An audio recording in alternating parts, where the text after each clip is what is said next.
Աստծո խոսքը ասում է մարդու սրտի առատությունից լեզուն կխոսի, այսինքն մարդու սիրտը ինչով որ լցված է, մարդու լեզուն բնականաբար արտահայտում է իր սրտի պարունակությունը։ Ուրեմն սիրելիներս, այսպիսի հայտնություն եմ ես ստանում այս խոսքից, որ բամբասող, չարախոսող մարդը, կոնկրետի նկատի ունեմ ինձ, քեզ, հավատացյալ աստվածապաշտ մարդուն, բամբասող, չարախոսող մարդը, այդ մարդու մեջ ուրեմն լիքն է այդ խոսքերը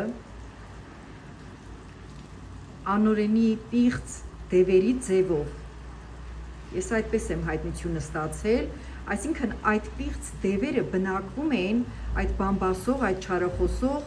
մարդու որովայնի մեջ, տարբեր օրգանների մեջ են բնակվում։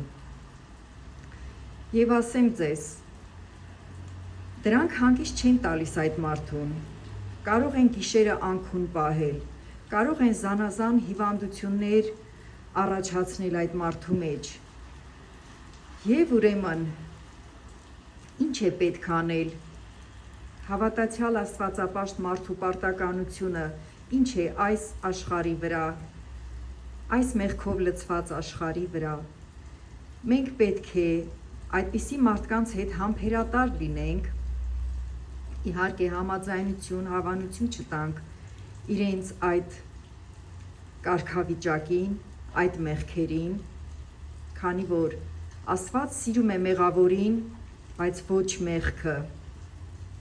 Մենք պետք է այդ մարդկանց հետ համբերատար լինենք և համբերատարությամբ շահենք նրանց։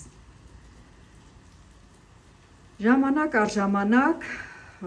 մատուցելով Աստծո խոսքը նրանց,